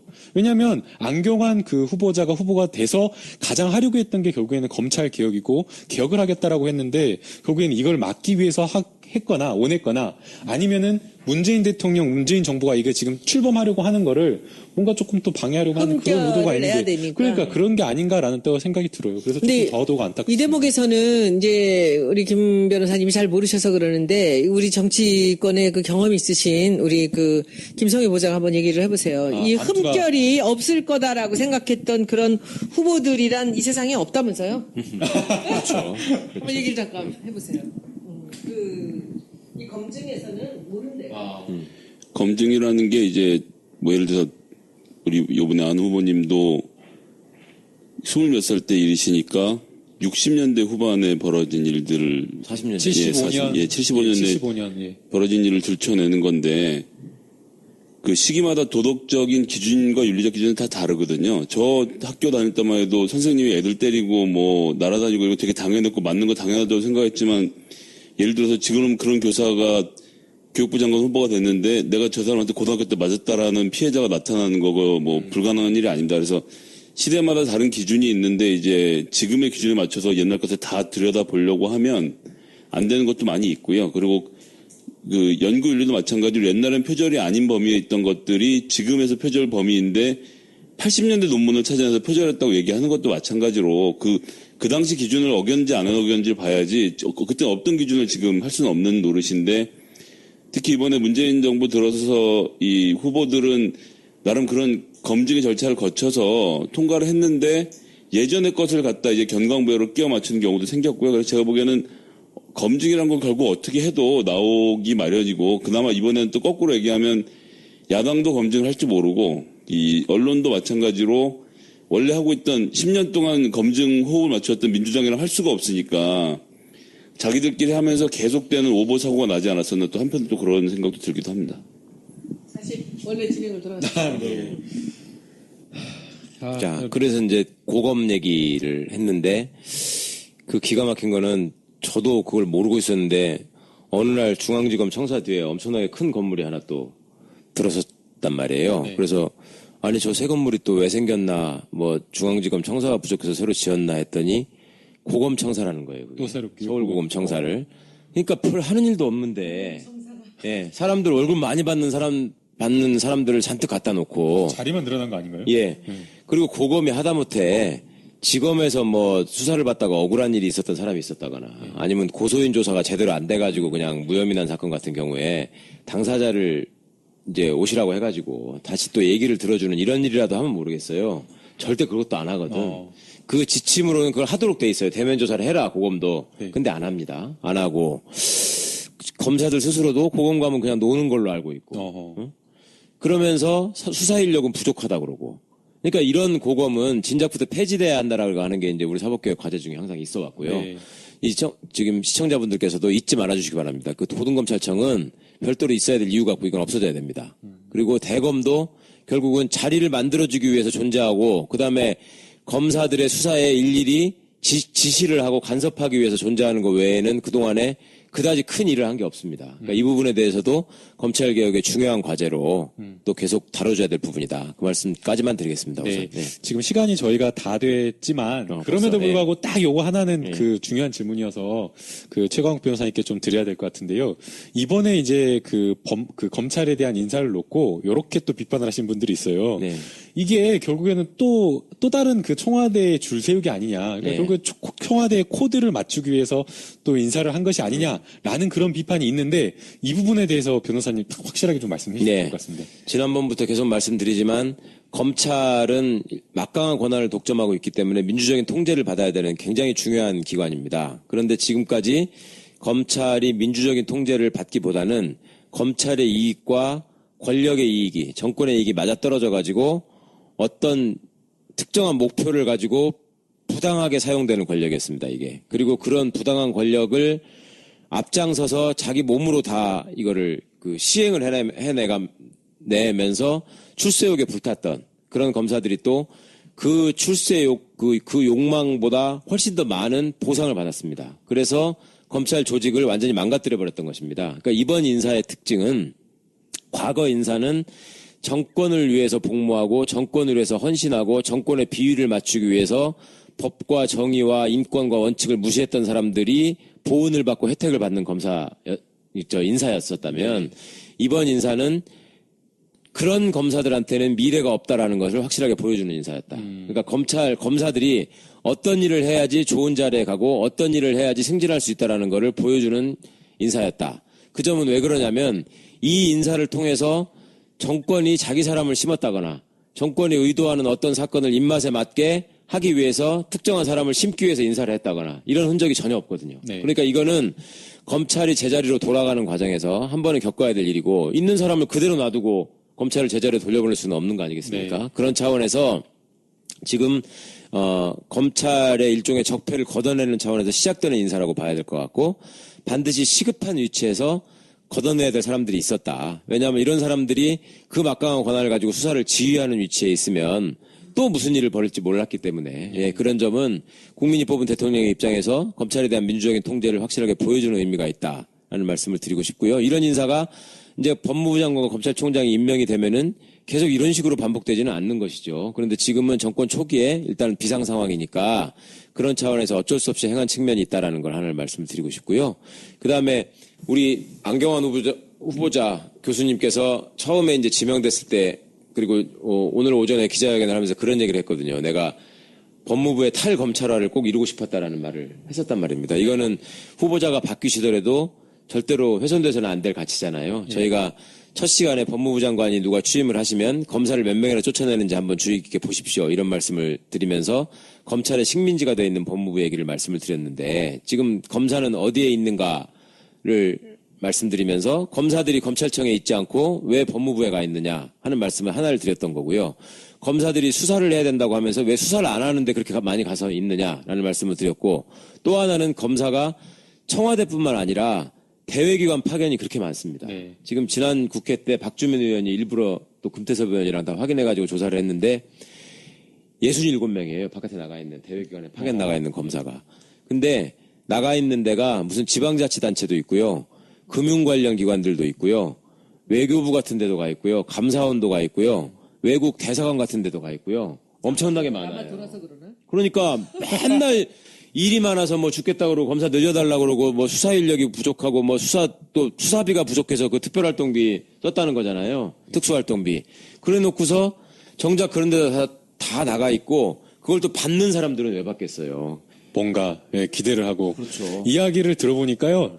뭐 비서 해주고 차량 지원해주고 그 다음에 법인카드 쓰라고 법인카드 주고 그냥 아주 뭐 1년 있으면 1년 아주 그냥 뭐 호화롭게 그냥 이렇게 대우를 해준다 직급이 그러더라고요. 인플레이션이 돼 있기 때문에 가면은 거의 그 기관의 2인자가 돼요. 검사가 파견을 가면. 그래가지고 총리실에 심지어 파견 나간 검사도 거의 국장회의를 하면은 제일 상석에 앉아요, 검사가. 부장검사급이 가는데. 어떻게 하다가 이 검사는 그렇게 그렇게 대접을 받게 됐는지 모르겠네요. 그러니까 뭐 권력과 결탁과 대가라면 대가인데 이걸 어떻게 하루아침에 바꿉니까? 큰일입니다. 그거는 진짜. 이제 법무부 장관의 의지로 일제히 다 걷어들이면 되는 것이고 그리고 법무부 장관이 명분이 근데 날아갔다는 게 첫 번째로 이게 참 제가 참 이게 참 아이러니컬한 일이네요. 첫 번째로 우리가 이렇게 그 낙마하신 분이 법무부 장관 후보라는 것이 지금 오늘 이 검찰 알바를 우리가 하면서 참 우울한 소식이네요. 그렇죠? 아마 지지자들이 더 고민이었을 것 같아요. 예. 지지자들도 사실은 법무부 장관 후보자였기 때문에 누구보다도 더 애착이 간 후보자였는데 조금 이제 또 감싸주기가 조금 어려운 그런 상황이다 우리가 지금 보니까 검찰 예. 알바를 이 한 주, 두 주, 세 주를 하면서 점점 더 이 분개하는 거예요, 국민들이. 국민들이 분개를 하고 지금 이 댓글들 보면요. 싱가포르에 계시는 어떤 직장인 한 분이 그 이걸 들으려고 일찍 퇴근을 해서 맥주 한 잔을 마시면서 딱 TV 앞에 인터넷 앞에 앉았다는 거예요.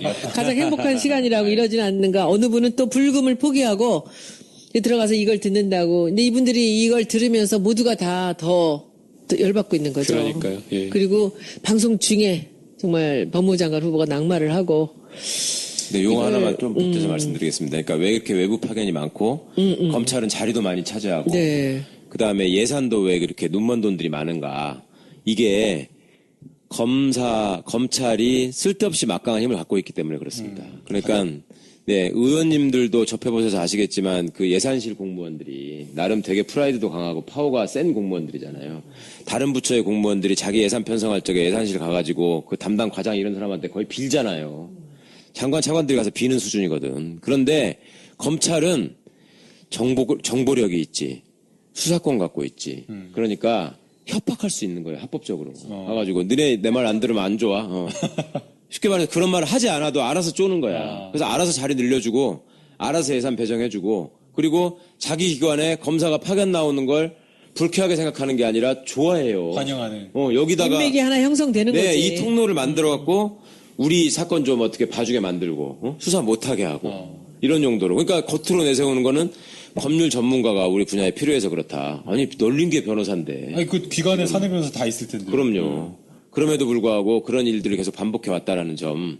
그것이 국민들이 모르는 사이에 스멀스멀 지금 60개가 넘었다. 이거 좀 기억해 주십시오. 네, 저희가 벌써 하다 보니까 1시간 20분 가까이가 됐어요. 사실은 벌써?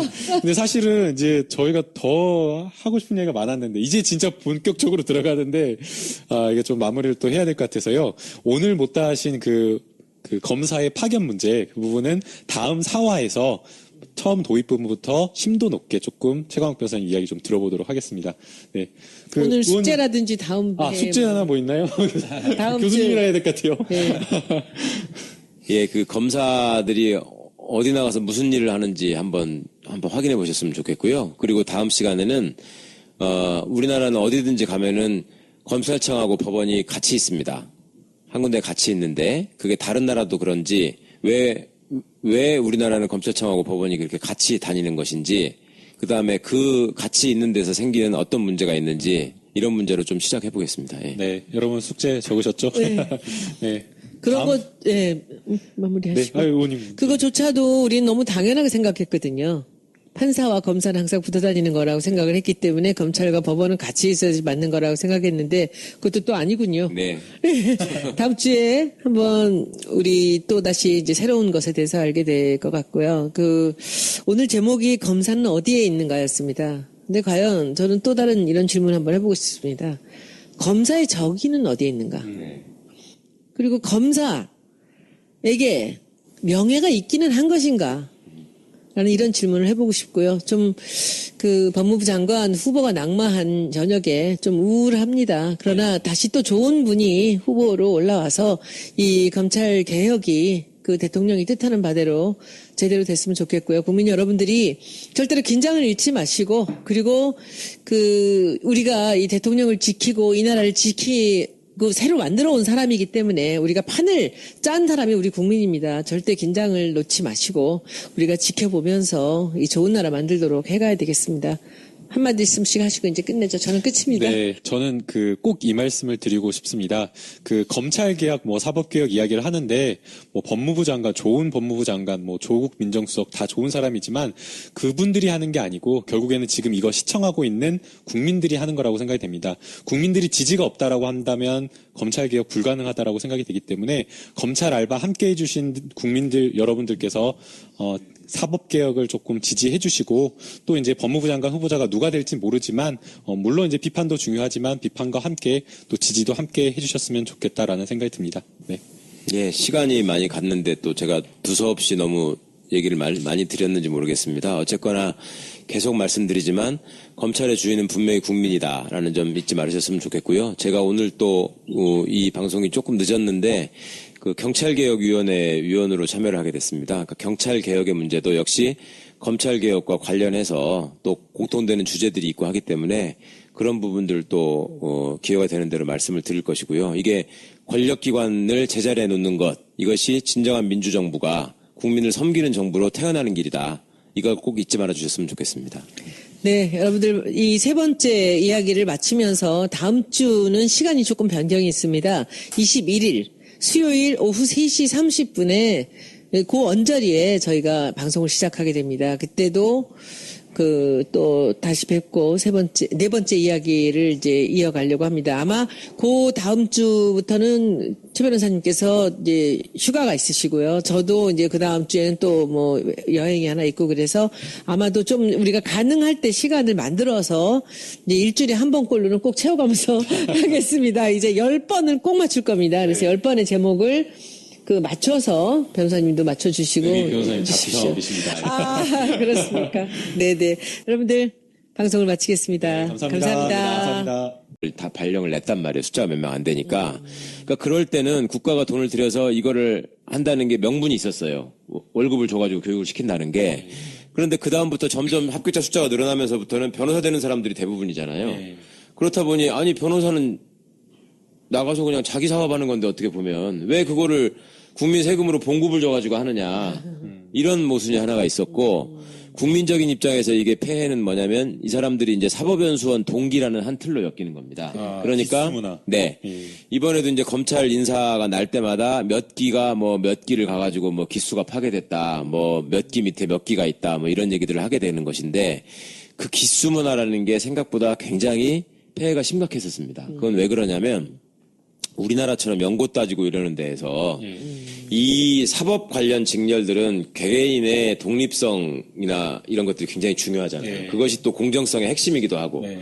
그런데 기본적으로 사법시험에 합격해서 사법연수원에 들어가는 사람들 중에 같은 학교 동문들이 많을 수밖에 없어요. 예전 같으면 서울대 법대 출신이 한 반 가까이 됐습니다. 그 다음에 법대 아닌 서울대 졸업생들까지 하면 한 3분의 2가 됐어요. 그러니까 안 그래도 학교 동문들로 다 아는 사이야. 그런데 사법연수원 기수로까지 또 엮여. 그러니까 이 사람들이 한 달에만 건너면 다 아는 사람인 거예요. 그러니까 제가 이런 검찰 알바 하기 전부터 무슨 우병우가 어떻고 진경준이 어떻고 떠들었던 이유도 제가 다 아는 사람이니까. 당연히 가까이서 알 수밖에 없는 사람인 거예요. 그러니까 이게 이거 영업하고 연결이 되면은 너무 편하죠. 그냥 전화해서 형 이거 내 사건이야. 이렇게 할 수 있는 거예요, 말하자면. 이거를 법률적으로 주장을 해가지고 이러이러한 점이 문제가 있다. 아니면 수사를 하면서도 이러이러한 점은 모순 아니냐. 이런 주장을 하는 게 아니라 형, 나잖아. 이렇게 하거나. 아니면 예전에는 정치권하고 비슷하네. 있던 사람들이 나가서 변호사를 하잖아요, 예전에는 또. 그럼 다 선배들이란 말이에요. 그러니까 선배들이 야, 김영감, 그거 내 사건이야. 이렇게 하면 끝나는 거야, 그냥. 그러니까 그런 게 있으니까 피고인들도 사실은 기수 찾고 연고 찾고 학벌 찾고 그랬던 거죠. 그러니까 정관예우 이제 통하고.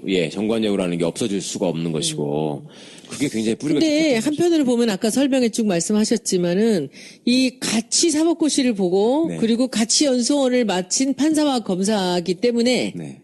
거기서 판사와 검사가 다른 그런 그레이드로다 처음부터 간다는 게 검사 입장에서는 억울할 수 있는 네, 거죠. 네, 네.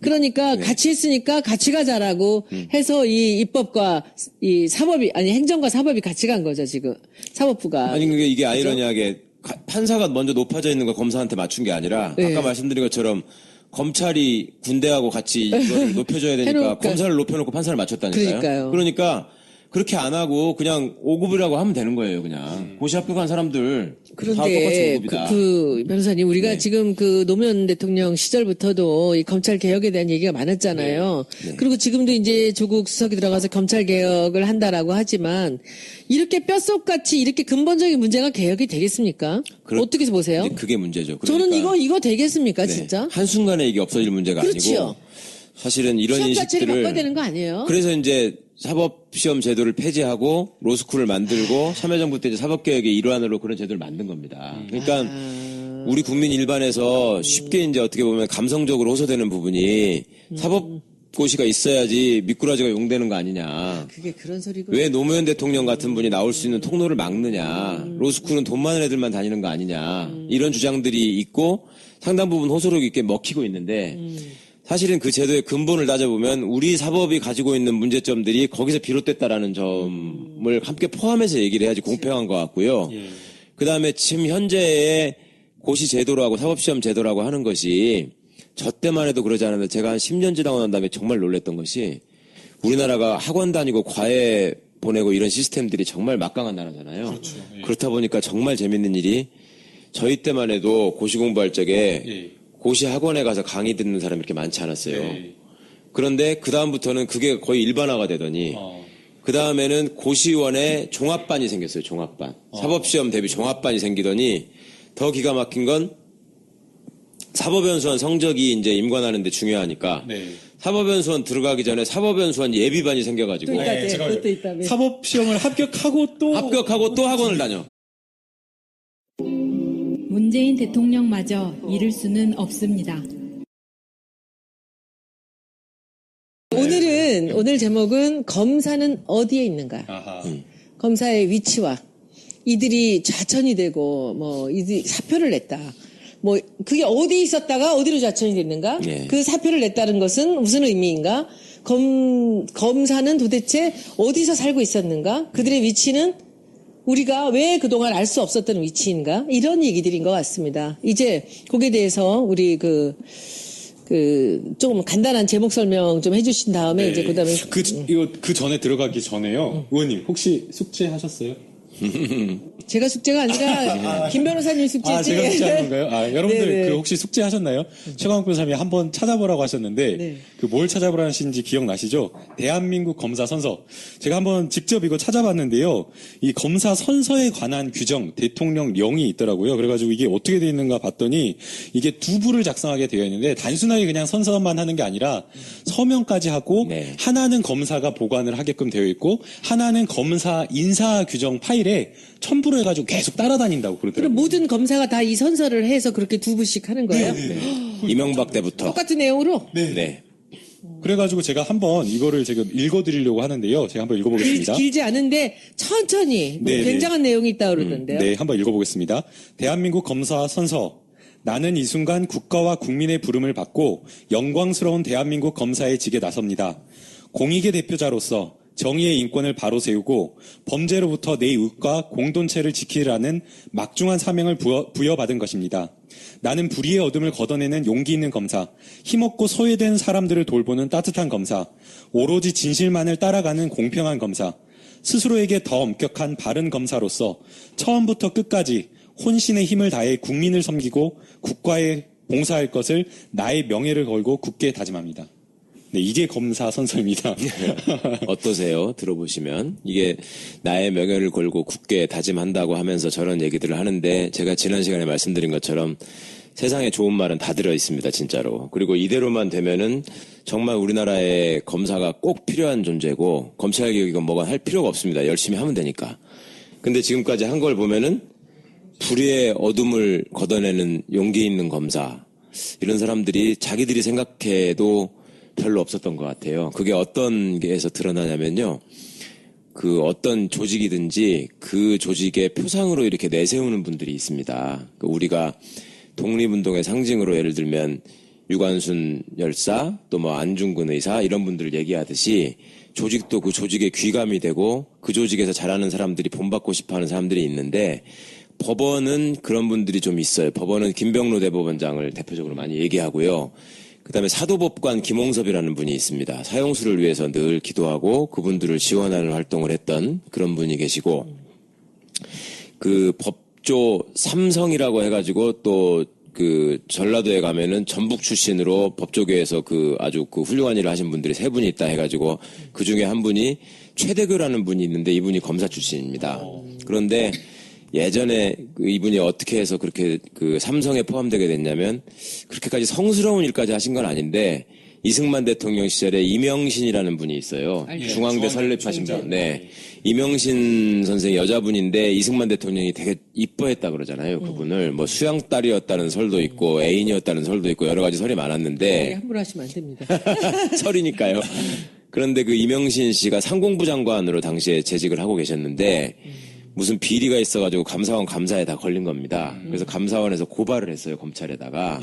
그러니까 당시에 이승만 대통령 그 독재라면은 둘째가라면 서러워할 이승만 대통령이 자기가 가장 아끼는 사람에 대한 수사를 진행하니까 하지 말라 그랬어요.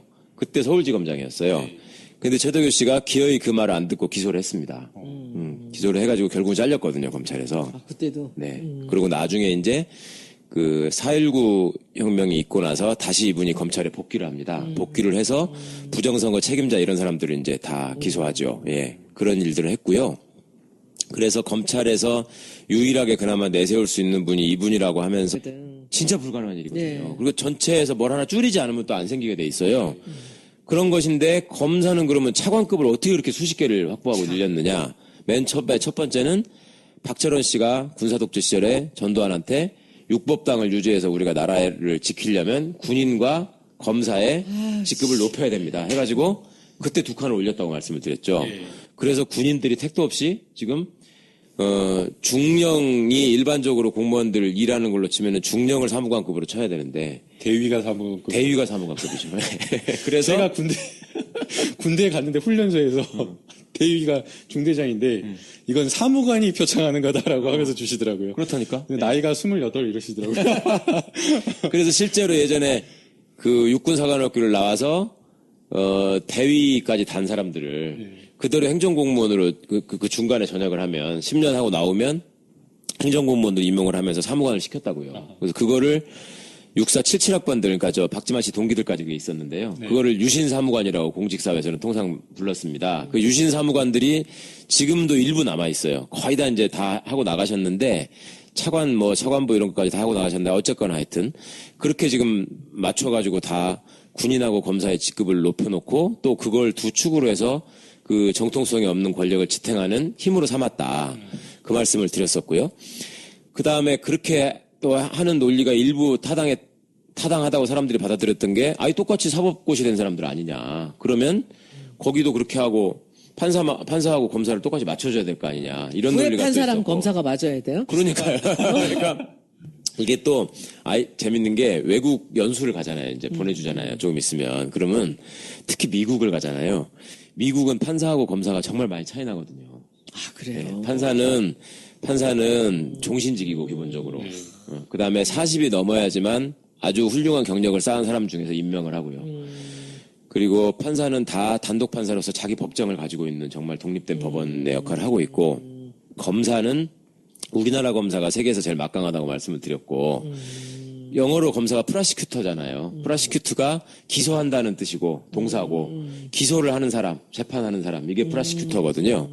우리나라 검찰도 영어 명칭이 프라시큐터스 오피스입니다.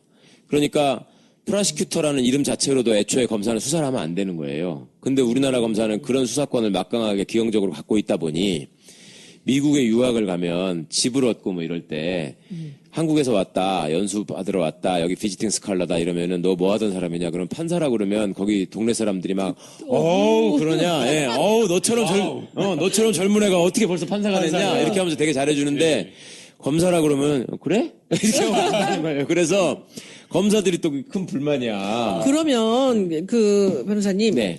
지금 우리나라 그 사법고시라든지 판사와 검사의 그 임용 체계가 좀 이상한 거 아니에요?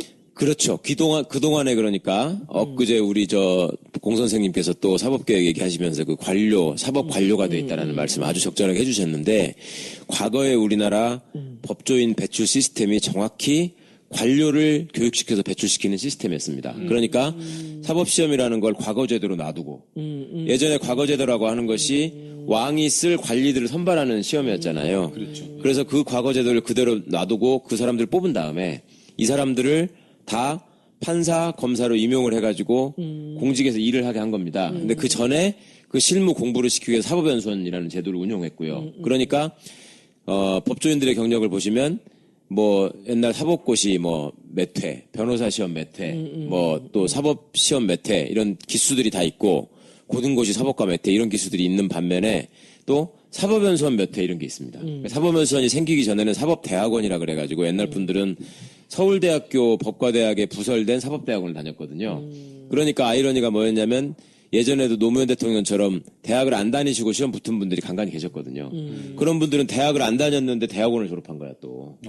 그렇다 보니까 이상하니까 이제 사법연수원을 만들어서 그렇게 이제 공무원 신분을 부여하고 5급, 4급 대우를 해줬던 겁니다.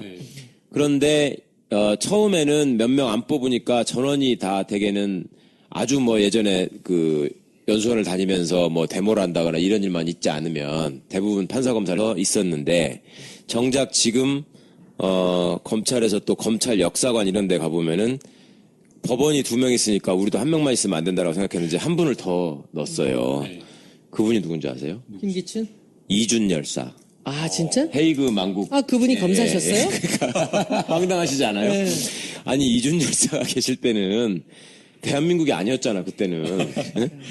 대한제국 검사였다는 거예요. 검찰의 주장에 의하면. 이것도 한번 찾아보십시오. 근데 이제 이준 열사가 검사로 잠깐 있었는데 그때 고종 황제가 총애하는 무슨 그 왕족인가 뭐 권신인가 누가 있었는데 그 사람을 처벌하지 말라 그랬는데 또 끝까지 가서 처벌을 했대요. 그래서 또 잘렸대요. 이준 열사도. 역사는 반복되고. 네. 이준 열사를 또 거기서 이제 갖다 넣어가지고 그래서 검찰이 표상으로 삼는 2분을 기린다는 의미로 최대교 검사상, 이준 검사상을 제정을 합니다. 제정을 해가지고 그런 훌륭한 업적을 남긴 불의의 어둠을 걷어내는 용기 있는 검사들에게 상을 주겠다라고 대대적으로 발표를 했었어요. 그 뒤로 그 상을 받았다는 사람을 본 적이 없어요. 그때 그거 얘기할 때만 해도 1년에 매번 뽑아가지고 시상할 것처럼 했었거든요. 근데 그 불의의 어둠을 걷어내는 용기 있는 검사의 대표적인 게 지금 권력자의 측근들을 권력자의 압력에 굴하지 않고 결국 처벌을 해서 정의를 세우고자 노력했던 사람이잖아요. 그런 사람이 없는 거예요. 왜냐하면 그렇게 되면 다 날아가니까 네. 그런 사람들이 존재할 수가 없는 거지. 박멸이 돼버리고 마니까. 참 슬픈 현실입니다. 그러니까 본인들 스스로도 지금은 그런 얘기를 하지도 않아요. 이제 최대교 검사장, 이준 검사상이라는 거를 저니까 그냥 말씀드리면 어디 로스쿨 다닐 때 배우셨어요? 그런 거 있다는 거? 아유, 못 배웠습니다. 못 배우셨죠? 여기도 로스쿨 졸업생하고 계시는데. 그러니까 그 정도로 지금 검찰이 말하자면 부끄러운 처지에 와 있고. 지금 여기 보면은요, 지금 이 검사 선서를 제가 보니까 이것이 이제 히포크라테스 선서 같은 거예요. 그렇습니다. 왜냐하면은 의사가 외롭고 힘든 길이기 때문에 우리가 인류를 위해서 우리가 굉장히 봉사하는 그런 정신으로 의사의 직을 수행한다라는 얘기가 아니겠어요. 그럼 이것도 마찬가지로 검사라는 그 직종이 가는 길이 굉장히 힘들기 때문에 이런 선서를 하고 이 정의를 위해서 간다고 하면서 실제로는 그 선서조차도 알지도 못하는 거죠. 국민들은. 존재도 모르고. 그죠? 그러니까 스스로 명예를 걸고 다짐한 일을 제대로 하지 못했기 때문에 지금 오늘날 이 꼴이 된 겁니다. 국민을 섬기고 국가에 봉사한다 그랬는데 국민은 짓밟고 권력자에 봉사하는 일만 지금 해왔기 때문에 이 정치 검사들을 더 이상 두면 안 되겠다라는 이제 공감대가 형성이 된 것이고 그런 차원에서 최근에 이제 검찰 인사가 또 이루어져서 언론에서는 뭐 우병우 라인을 뭐 먼저 속아낸 것이다 이렇게 얘기를 하기도 하고 뭐 정치 검사들을 쳐낸 것이다 이렇게 얘기를 하는데 일단은 검사장급에서 검찰 내부에서 그간의 수사와 관련해서 대표적으로 물의를 일으켰던 분들을 이제 그 인사 조치를 했는데 그 중에 이제 4명의 검사장이 사표를 내고 나갔고요. 또 좌천된 한 사람의 검사는 내가 그 십상시 문건 사건 당시에 서울지검 3차장으로서 그 수사 책임자였는데 나는 잘못한 게 없다. 누구죠? 끝까지 한번 해보자. 유상범 검사장이라고요. 이번에 창원지검장을 하다가 광주고검 차장검사로 갔습니다. 이 사람이구나. 네. 그 변호사님 여기 잠깐 저희들이 좀 이해를 못하는 게 있어서 이번에 뭐 법무부 검찰 인사가 있었는데 좌천성 인사라 그러잖아요. 네. 그래가지고 법무연수원으로 갔다 그러니까 이게 좌천이다. 네. 그다음에 고검 차장으로 가니까 이것도 좌천이다 그러는데 이 부분에 대해서 조금 설명이 네, 필요할 것 그걸 같아요. 설명해드리겠습니다. 거기로 가면 도대체 뭐가 이렇게 좌천인지. 제목을 검사는 어디에 있는가라고 붙였는데 어떻게 보면 황당한 얘기입니다. 검사는 검찰청에 있는 거죠. 네. 검찰청에 있어야죠. 그런데 검찰청에 있지 않은 검사들이 많다라는 얘기를 이따가 좀 말씀을 저 드리기로 하고요. 우선 이분들은 어떤 경우냐면은 지금 검사장이라는 게 직책이기도 하고 직급이기도 하다고 말씀을 드렸는데요. 예. 직급으로 따지면 소위 검사 생활을 하다가 별을 달았다고 하는 게 이제 검사장으로 승진하는 것입니다. 그게 법적으로 검사장이라고 승진이 돼 있지는 않은데 내부적으로 이제 검사장이 사실상 승진하는 자리로 돼 있고 이 자리가 제일 많았을 때는 55개까지 갔다가 지금은 줄어들어서 이제 49개 뭐 이 정도 남아 있습니다. 검사장이? 네, 검사장이 아니에요. 엄청 많은 거죠. 네. 그 검사장이 왜 엄청 많다고 그러냐면은 검사나 판사들의 직급을 그 첫 시간에도 저희가 잠깐 말씀드렸던 것 같은데 3급으로 시작한다라고 말을 합니다. 행정고시를 합격하면은 5급 사무관부터 시작을 하잖아요. 그래서 사무관, 4급 서기관, 3급 부의사관이 되면은 아주 중요 부서에 과장을 하거나 아니면 고위공무원단 교육을 마치고 나면 그때부터 국장을 합니다.